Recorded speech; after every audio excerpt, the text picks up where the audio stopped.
હવે આપણે વાત કરીશું બેટર કોટનના સિદ્ધાંત 2 કુદરતી સંસાધન એટલે કે નેચરલ રિસોર્સિસની, જેની અંદર જમીનનું સ્વાસ્થ્ય સુધારવું, પાણીની ગુણવત્તા અને ઉપલબ્ધતા જાળવવી અને જૈવ વિવિધતા અને કુદરતી પ્રજાતિઓનું સંરક્ષણ અને જતન કરવું એ બાબતે ચર્ચા કરીશું. ખેડૂત મિત્રો, બેટર કોટન પ્રોજેક્ટની અંદર આપણે વાત કરીશું આજે જમીનના સ્વાસ્થ્ય અંગે. જમીનનું સ્વાસ્થ્ય સુધારવું, જેની અંદર આપણે શું કરી શકીએ.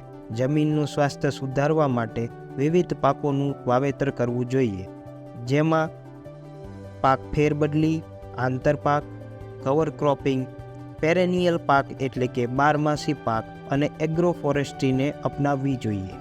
આ પદ્ધતિઓથી જમીનની અંદર વિવિધ પોષક તત્વો જળવાઈ રહેશે, જમીનની જૈવ વિવિધતા વધશે, જમીનમાં ઓર્ગેનિક તત્વો વધશે અને જમીનની ભેજ ધારણ કે નિતાર શક્તિની અંદર વધારો થશે.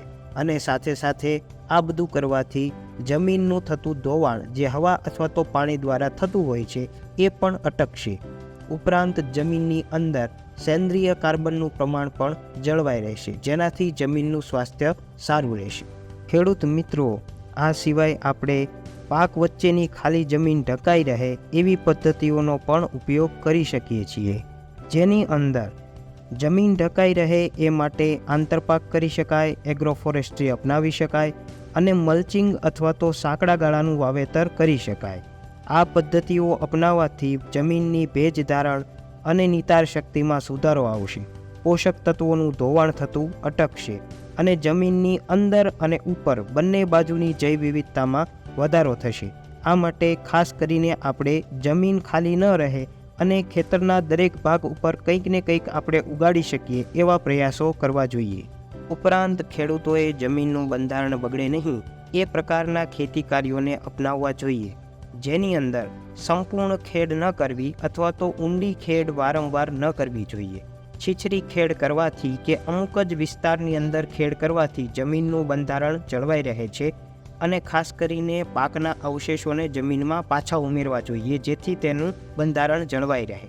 વાત કરીએ ખાતરની, તો ખેડૂતોએ છોડ અને જમીનની જરૂરિયાત મુજબ ઓર્ગેનિક કે રાસાયણિક ખાતર આપવું જોઈએ, જેની અંદર ખાતરથી જમીન, પાણી અને જૈવ વિવિધતાને અસર થતી હોય છે. ખાતરના વપરાશથી GHG એટલે કે ગ્રીન હાઉસ ગેસ ઉત્પન્ન થાય છે.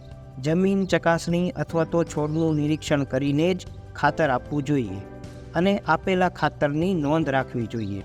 ખાતર આપવા માટે એક પ્રકારની વ્યવસ્થા છે, જેની અંદર 4 બાબતો છે. એક તો યોગ્ય પોષક તત્વોનો સ્ત્રોત એટલે કે ઓર્ગેનિક કે પછી રાસાયણિક ખાતર અથવા તો જરૂરિયાત મુજબનું ખાતર. બીજું છે યોગ્ય જથ્થો એટલે કે છોડ જેટલું લઈ શકે એની કેપેસિટી મુજબ ખાતર આપવું.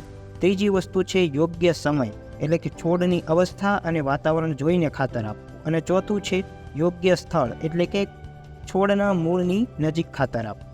ખેડૂતોએ જૈવિક ખાતર અપનાવવું જોઈએ અને રાસાયણિક ખાતરનો વપરાશ ઘટાડવો જોઈએ. છોડને જ્યારે જરૂર હોય ત્યારે સૌપ્રથમ ઓર્ગેનિક ખાતર આપવું, જો અતિશય જરૂરિયાત જણાય તો જ રાસાયણિક ખાતર આપવું જોઈએ. આ ઉપરાંત બાયોફર્ટિલાઇઝર, બેક્ટેરિયા અને છોડના અવશેષો જમીનમાં ભેળવવા જોઈએ. વર્મી કમ્પોસ્ટ એટલે કે અળસિયાનું ખાતરનો ઉપયોગ કરવો જોઈએ અથવા તો બાયોચારનો પણ ઉપયોગ કરી શકાય. અને FYM એટલે કે છાણિયા ખાતર દ્વારા પણ આપણે રાસાયણિક ખાતર ઉપરની નિર્ભરતા અને જરૂરિયાતને ઘટાડી શકીએ છીએ. વાત કરીએ પાણીની, તો જળ એ જ જીવન છે. ખેતી અને જીવન બંનેમાં જળ જરૂરી છે. તો ખાસ કરીને ખેડૂતો પર્યાવરણને નુકસાન ન થાય એ રીતે અને પાકને ફાયદાકારક હોય એવા પ્રકારે પિયત પદ્ધતિઓ અપનાવે એ જરૂરી છે. પાકનો ઉતારો, ક્લાઇમેટ ચેન્જ, પાણીની અછત, આ દરેક ક્ષેત્રો ઉપર પિયત પદ્ધતિના પ્રકારની અસર થતી હોય છે. કાર્યક્ષમ પદ્ધતિ અપનાવવાથી છોડને યોગ્ય સમયે પાણી મળી રહે છે. વધુ પડતું પિયત આપવાથી પાણીના સ્ત્રોતોમાં પાણીની અછત ઊભી થાય છે. ઉપરાંત ડીઝલને બદલે સોલાર એનર્જીનો ઉપયોગ કરીને જો પિયત આપવામાં આવે તો ક્લાઇમેટ ચેન્જ ઉપર નુકસાન થતું અટકે છે. પાકનો પ્રકાર અને પાણીની યોગ્ય આયોજન સાથે પિયત આપવાથી જમીનમાં ભેજ જળવાઈ રહે છે અને પાણીનું બાષ્પીભવન થતું અટકે છે અને જમીનનું ધોવાણ થતું પણ અટકે છે. હવે વાત કરીએ જૈવ વિવિધતા અને કુદરતી પ્રજાતિઓના રક્ષણ અને જતન કરવા બાબત. પાણીના સ્ત્રોતોને જાળવવા અને પગલાં લેવા બાબત, જેની અંદર પાણીના સ્ત્રોતો કાયમી અથવા સિઝનલ હોય છે. એના ઉપર જૈવ વિવિધતા અને આજીવિકા ટકેલી હોય છે. માટે પાણીના સ્ત્રોતોથી જમીન ધોવાણ અટકે અને પાણીના પ્રવાહની દિશા જળવાઈ રહે અને કિનારા પરની જૈવ વિવિધતાનું જતન થાય એવા પ્રયાસો કરવા જોઈએ.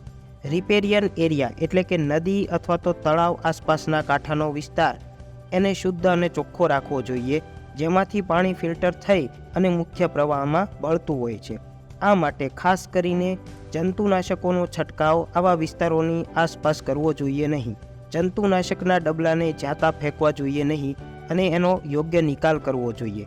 અને જંતુનાશકનું પ્રદૂષિત પાણી તળાવ અથવા તો નદીમાં અથવા તો પાણીના અન્ય સ્ત્રોતોમાં ભળે નહીં એવી વ્યવસ્થા ખેતર ઉપર કરવી જોઈએ. વાત કરીએ કુદરતી પ્રજાતિઓ અને જૈવ વિવિધતાનું સંરક્ષણ અને જતન કરવા બાબત. જૈવ વિવિધતા એટલે આપણી આસપાસના વૃક્ષો, પ્રાણીઓ, છોડ, ફૂગ, જીવજંતુ આ બધું જ જૈવ વિવિધતામાં આવે છે. આ માટે ખાસ કરીને ખેડૂત મિત્રોએ પોતાના ખેતરમાં અને પોતાની આજીવિકા માટે મદદરૂપ હોય એવી દરેક પશુ પક્ષી અને જીવજંતુનું જીવનચક્ર અને કાર્યની સમજણ મેળવવી જોઈએ. ખેડૂતોએ છે ખેત પદ્ધતિ અને ખેતર ઉપર તથા ખેતર બહાર થતા ફાયદા અને નુકસાનનો ખ્યાલ હોવો જોઈએ. પરાગનયન કરતી પ્રજાતિ એને વધારવા અને આક્રમક પ્રજાતિઓને રોકવા માટે પગલાં લેવા જોઈએ. ઉપરાંત રોગ ફેલાવતી જીવાતોને વધે નહીં એનું ધ્યાન રાખવું જોઈએ. આ ઉપરાંત વિવિધ લુપ્ત થતી પ્રજાતિઓને અગ્રતા આપીને તેનું રક્ષણ અને જતન કરવા માટે પગલાં લેવા જોઈએ. વાત કરીએ ડિગ્રેડેડ અથવા તો બિન ઉપજાઉ જમીનની, તો ખેડૂત મિત્રો ડિગ્રેડેડ અથવા તો બિન ઉપજાઉ જમીન એને કહેવાય કે જેની અંદર ખેતીની વિવિધ પદ્ધતિઓ દ્વારા સીધી અથવા આડકતરી અસરથી જમીન બિન ઉપજાઉ બને છે, જમીનના ગુણધર્મો જતા રહે છે અને કોઈ પણ પ્રકારની જૈવિક ક્રિયાઓ જમીનમાં થઈ શકતી નથી. ખાસ કરીને કપાસની જમીનમાં ક્ષારયુક્ત પાણીનું પિયત આપવાથી, અયોગ્ય પિયત પદ્ધતિઓના મેનેજમેન્ટથી અને વધુ પડતું રાસાયણિક ખાતર આપવાથી જમીન બિન ઉપજાઉ બને છે, જેના પરિણામે ઉતારો ઓછો આવે છે અથવા તો અનાજ અને ધાન્ય પાકોની અંદર વિટામિનની ઉણપ જોવા મળે છે.